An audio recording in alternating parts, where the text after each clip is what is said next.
ಸೇವೆಗೆ ಬಂದರೆ ನನ್ನ ಮದುವೆ ಏನಾದರೂ ಮದುವೆ ಆಗಲ್ಲ, ಆದರೆ ಹೆಂಡತಿಗೆ ಏನು ಕೊಡೋದು, ಮಕ್ಕಳಾದರೆ ಮಕ್ಕಳಿಗೇನು ನೋಡೋದು, ಸೇವೆಗೆ ಬಂದರೆ ಮನೇನ ಹೇಗೆ ನಡೆಸೋದು, ಜನ ಏನಂತಾರೆ, ಹಲೋ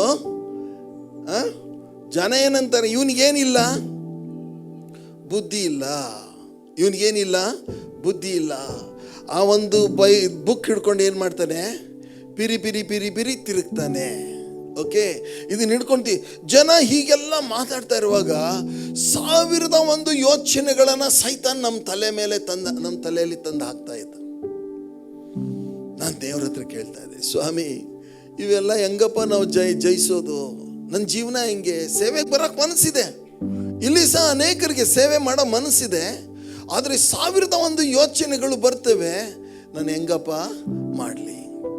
ಚಿಂತೆ ಮಾಡಿಬಿಡ್ರಿ, ನಿಮ್ಮನ್ನೆಲ್ಲರನ್ನು ದೇವರು ಫುಲ್ ಟೈಮ್ ಮಿನಿಸ್ಟ್ರಿಗೆ ಕರೀತಾ ಇಲ್ಲ. ದೇವರು ಕೆಲವ್ರನ್ನ ಕೆಲಸ ಮಾಡಿಕೊಂಡು, ಆದರೆ ಕೆಲಸ ಮಾಡ್ತಾ ಇದ್ರು ಸಹ ನಿಮಗೆ ದೇವರು ಒಂದು ಸೇವೆಯನ್ನು ಇಟ್ಟಿದ್ದಾರೆ. ಹಲ್ಲೆಲೂಯ, ಎಲ್ರಿಗೂ ಒಂದು ಸೇವೆ ಇಟ್ಟಿದ್ದಾರೆ. ನಿಮಗೆ ಸಿಕ್ಕಲ್ಲ ಎಲ್ಲಿ ತನಕ ನೀವು ಕೇಳಲ್ಲ, ನಿಮಗೆ ಸಿಕ್ಕಲ್ಲ ಎಲ್ಲಿಯ ತನಕ ನೀವು ಕೇಳಲ್ಲ. ಕೇಳ್ರಿ, ಅವರು ಕೊಡ್ತಾರೆ.